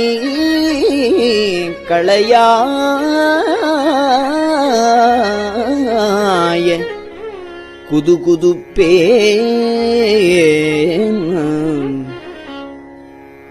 குதுகுதுப்பின்றி நின்று என் குறிப்பே செய்து நின் குறிப்பில் விதுவிதுப்பேனை விடுதி கண்டாய் விரையார்ந்து இனிய மதுமதுப்போல் என்னை வாழைப்பழத்தில் மனம் கனிவித்து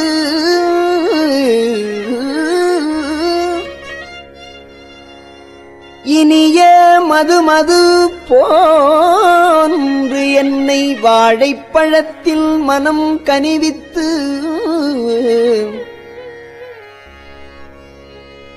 எதிர்வது எப்போது பயில் கையிலை பரம்பரனே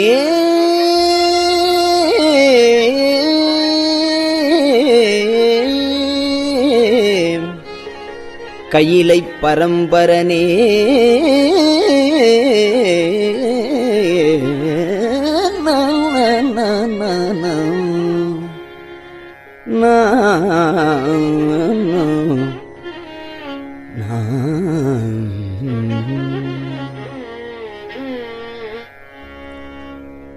பரம்பரனே நின் பழடியாரோடும் பரம்பரனே நின் பழடியாரோடும் என் படிரு பரம்பரனே நின் பழடியாரோடும் என் படிரு விரும்பரனே விட்டுடுதி கண்டாய் விரும்பரனே விட்டுடுதி கண்டாய் மென்முயல் கரையின் அரும்பரனேர்வை தணிந்தாய் அரும்பரனேர் வைத்து அணிந்தாய் பிறவே ஐவாய் அரவம் பொறும் பெருமான் வினையே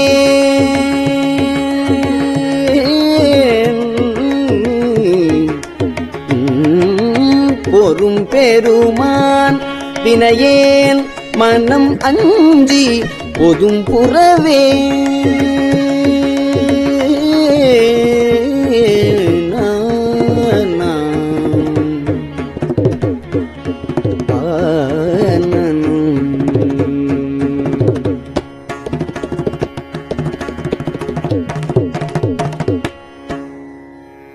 புதும் புரு தீப்போல் புகைந்து எரிய புலன் தீக்கதுவ வெதும்புருவேனை விடுதி கண்டாய் விரையார் நரவம் ததும்பு மந்தாரத்தில் தாரம் பயின்று நரவம் ததும்பு மந்தாரத்தில் தாரம் பயின்று மந்தம் முரல் வண்டு அதும்பும் கொழுந்தே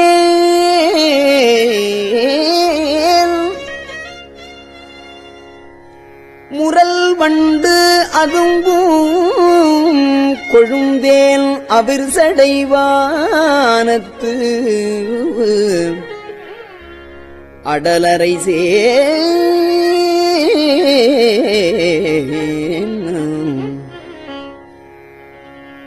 அரைசே அறியாச் சிறுவன் பிழைக்கு அஞ்சல் எண்ணினல்லால் விரைசேர் முடியாய் விடுதி கண்டாய் வெண்ணகை கருங்கள் திரை சேர் மடந்தை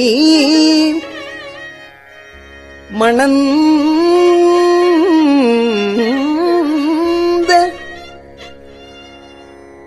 திரு பொற்பத புயங்காய்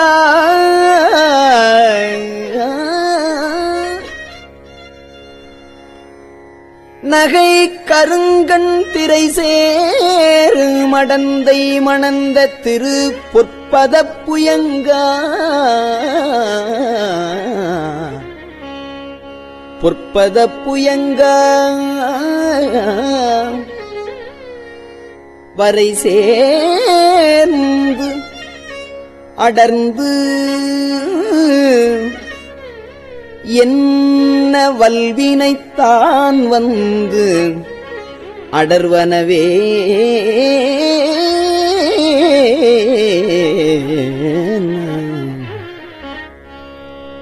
அடரு புலனால் நிற்பிரிந்தஞ்சி அஞ்சுல் நல்லாரவர் தம் விடர் விடலேனை விடுதி கண்டாய் விரிந்தே எரியும் சுடரனையாய் எரியும் சுடரு அனையாய் சுடுகாட்டு அரசே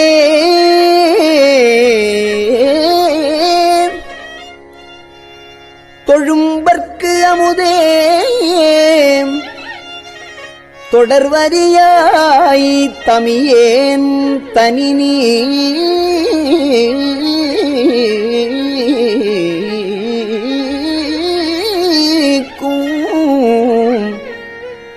தனித்துணையே தனித்துணை நீ நிற்க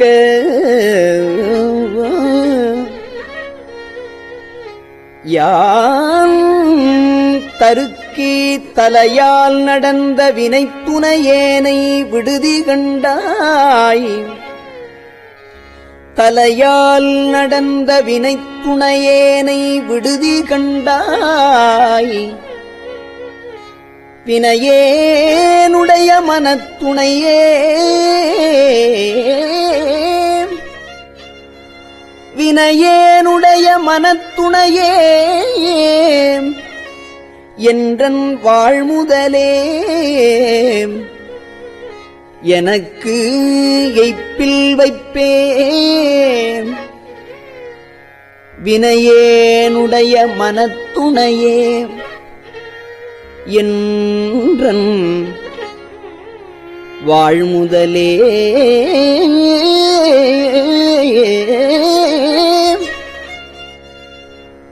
எனக்கு எய்ப்பில் வைப்பேன் தினைத்துணையேனும் பொறேன் துயராக்கையின் திண்வலையே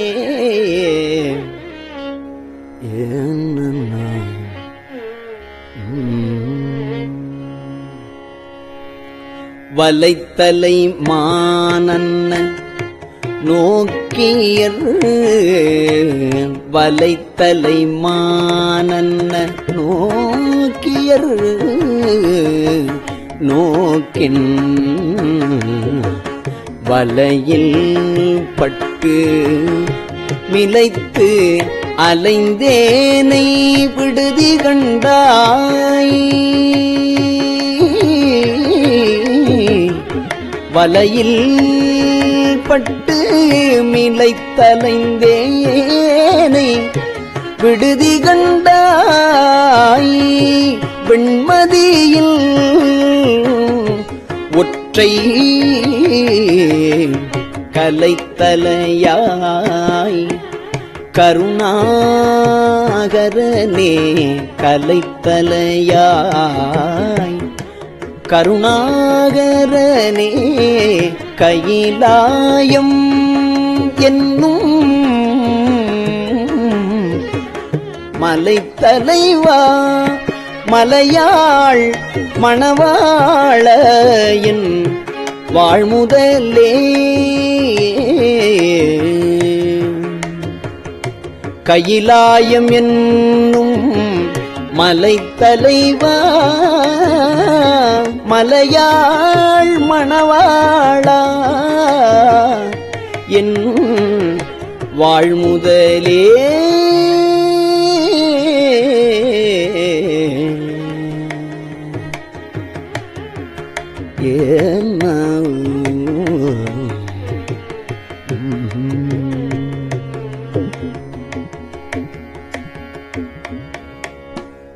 திருச்சிற்றம்பலம். பெரியவா சரணம். இந்நிகழ்ச்சியின் அடுத்த பகுதி நாளை மாலை இதே நேரத்தில் ஒளிபரப்பாகும். பெரியவா சரணம். பெரியவா சரணம். பெரியவா வானொலியின் இன்றைய நிகழ்ச்சிகளின் நிறைவாக திருப்பொன்னூசல் வழங்குபவர் சத்குருநாத தேசிகர் அவர்கள். பெரியவா சரணம். திருச்சிற்றம்பலம். திருப்பொன்னூசல். முன்னீரும் ஆதியும் இல்லான் முனிவர் குழாம்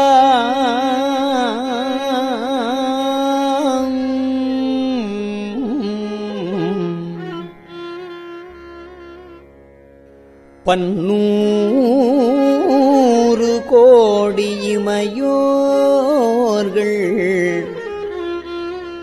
தாம் நிற்ப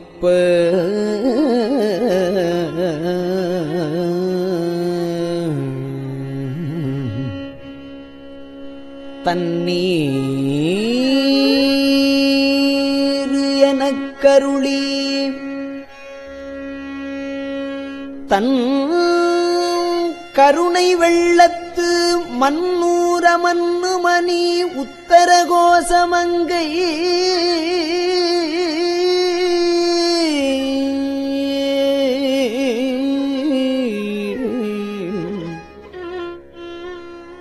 மன்னூர மன்னுமணி உத்தர கோசமங்கை மின்னேறு மாடவியன் மாளிகை பாடி மாளிகை பாடி பொன்னேறு பூமுலையீர் பொன்னூசலாடாமோ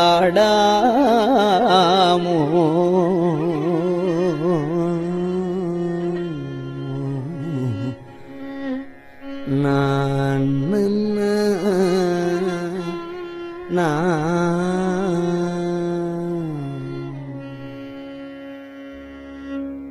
திருச்சிற்றம்பலம். கஞ்சிவய காமாட்சி தன் குழந்தாய் சங்கரே கொஞ்சி வளர் காமாட்சி தன் குழந்தாய் சங்கரரே குரு சந்திரசேகரரே உறங்கிடுவீர்களே உறங்கிடுவீர்களே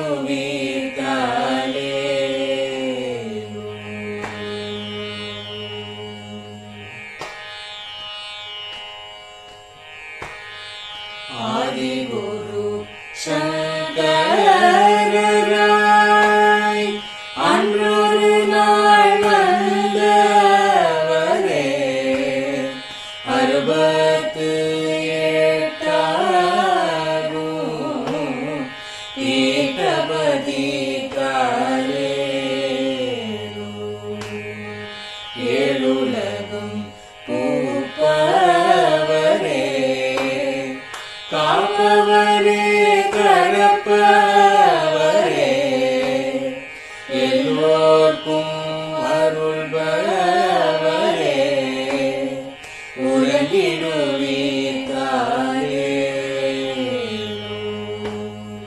அயனுடனே மாலவனோ தேடிய பொற்பதத்தவரே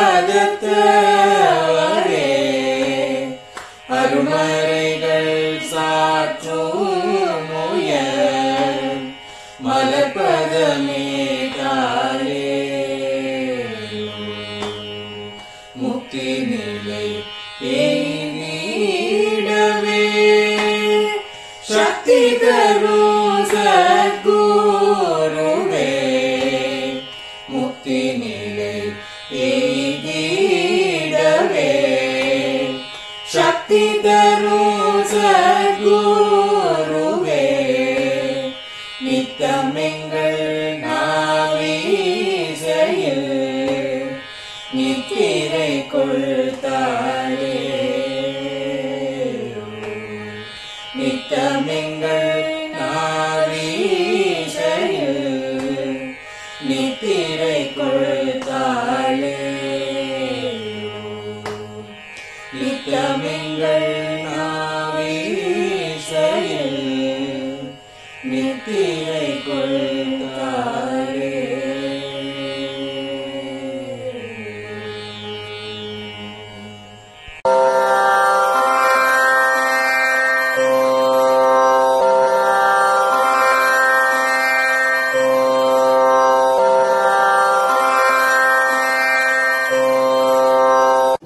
பெரியவா சரணம். பெரியவா வானொலியின் மாலை நிகழ்ச்சிகள் இத்துடன் நிறைவடைகின்றன. எமது அடுத்த ஒளிபரப்பு நாளை காலை இந்திய நேரப்படி 6 மணிக்கு துவங்கும். பெரியவா சரணம்.